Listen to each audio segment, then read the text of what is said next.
Welcome. It's Andy Parks live from the Washington Times, and I'll be joined momentarily by Stephen Dinan, Washington Times Assistant Managing Editor. But first, as a listener to my podcast, you qualify to receive a 50% discount on an annual digital subscription to the Washington Times. Simply go to washingtontimes.com/Andy. That's washingtontimes.com/ANDY. And now here he is, ladies and gentlemen, Assistant Managing Editor of the Washington Times, Stephen Dinan. Hello, Stephen. Hello, Andy.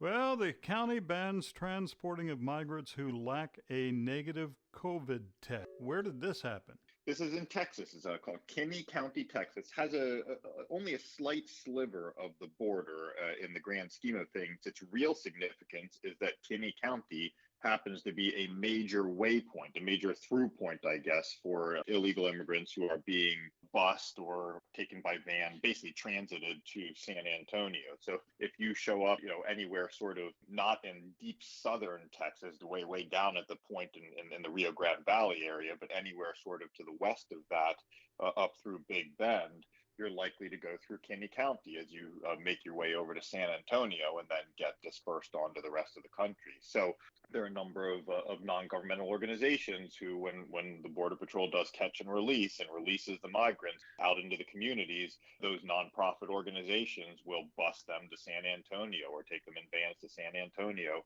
Kinney County said, look, we're afraid that you guys are part of our COVID problem here. And so if our authorities detect anybody that's traveling through here that they suspect is an illegal immigrant, they're empowered to stop that vehicle and demand recent COVID tests. And if there are people on the vehicle that don't have a negative COVID test in the last 72 hours, they will be ushered back or escorted back to where they came from, basically taken back outside of the county and told, go a different way.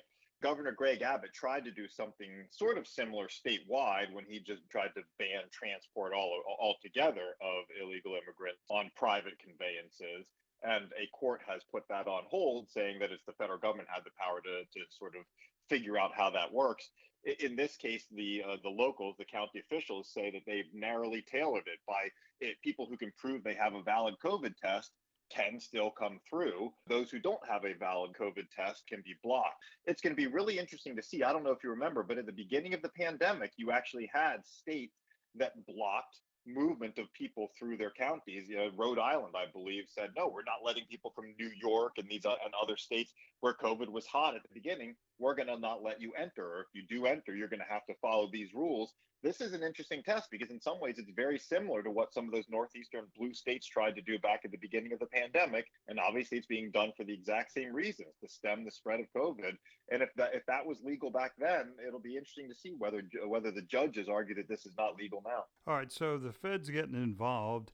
If Biden is as sincere as he wants us to believe he is, surely he can't be against this. It's a good question. They were against the statewide policy, and I suspect that they will absolutely oppose this because otherwise the migrants will just pile up at the border, and you'll get a situation where you have a massive camp of people overwhelming the local. Let's put it this way: the Biden administration has to have these people dispersed throughout the country because otherwise the overwhelming numbers become too visible, become too clear. So they will argue that this, just like the statewide policy, is an infringement on how they want the immigration system to work. And since immigration is a national government function, anything that interferes with that is a problem for them and trods on their powers. That will be their argument, and I'd be shocked if they don't oppose this policy, even though it may make them look somewhat hypocritical on coronavirus. That, of course, would not be the first time that the administration appears hypocritical on coronavirus. In fact, a legal visitor from outside the country can't arrive at an official port of entry from Mexico or Canada. But an illegal immigrant, if you jump the border, you have a better chance of remaining in the country than if you show up legally right now. That has not stopped the administration from keeping those policies in place. Slowing surge of illegal immigrant children doesn't diminish flood of heartbreaking stories. Now, if the number's dropping, that should be good news, right?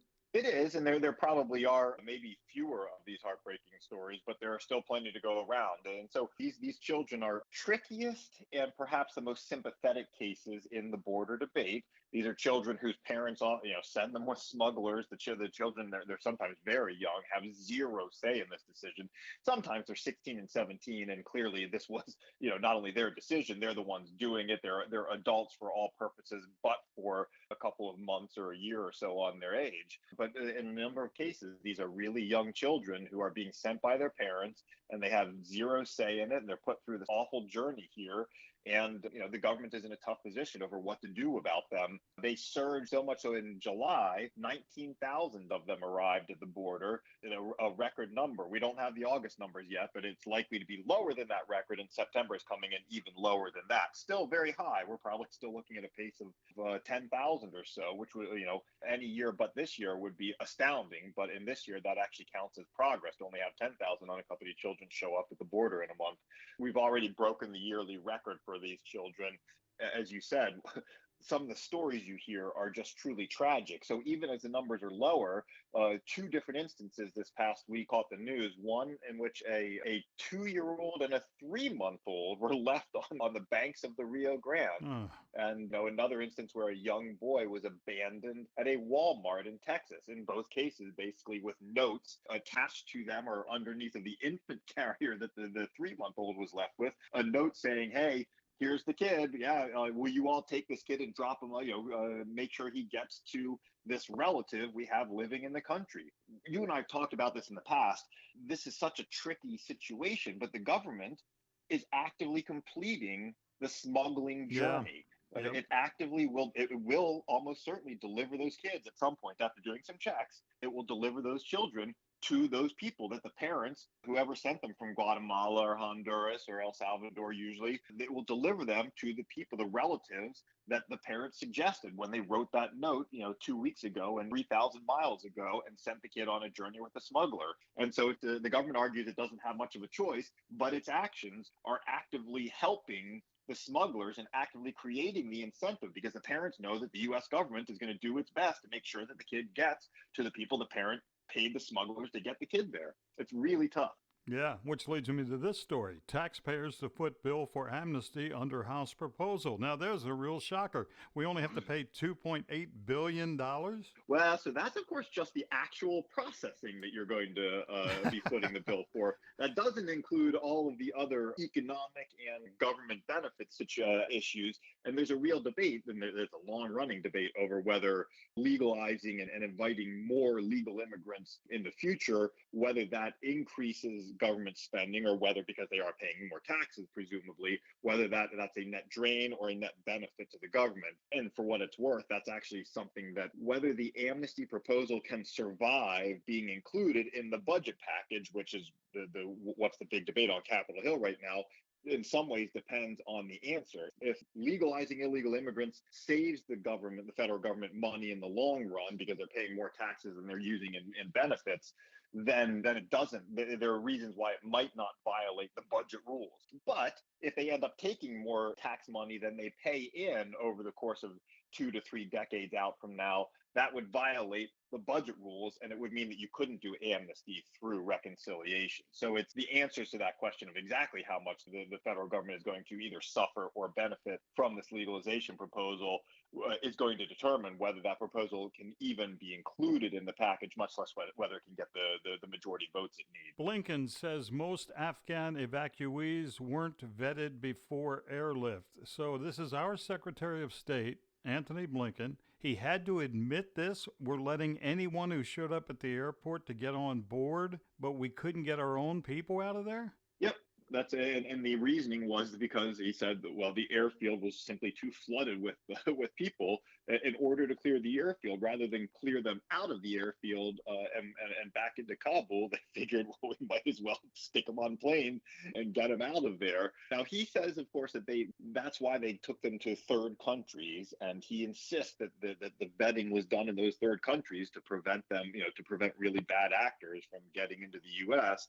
Of course, we've also, though, seen him, he's acknowledged, as part of his testimony this week, acknowledged that some child brides have been detected, adult men who married girls in coerced marriages, who brought those child brides with them to the U.S. And we've reported previously on a convicted rapist who managed to make it onto these evacuation flights and make it to the U.S. So Blinken says, yeah, we basically had to take anybody out that we could, but we promise we're not letting them into the U.S. Right now, they're sitting in third countries while we figure out if they're allowed to be let into the U.S. But we do have these reports that some of them, some of the people that we presumably didn't want here, have managed to make it here. So it's amazing how few answers we have from the administration on the evacuees that have actually reached here, and the answers that we are getting, they make a lot of people uncomfortable. Yeah, and Blinken's really been on the hot seat this week, actually for the past couple of weeks. Actually, even more than that.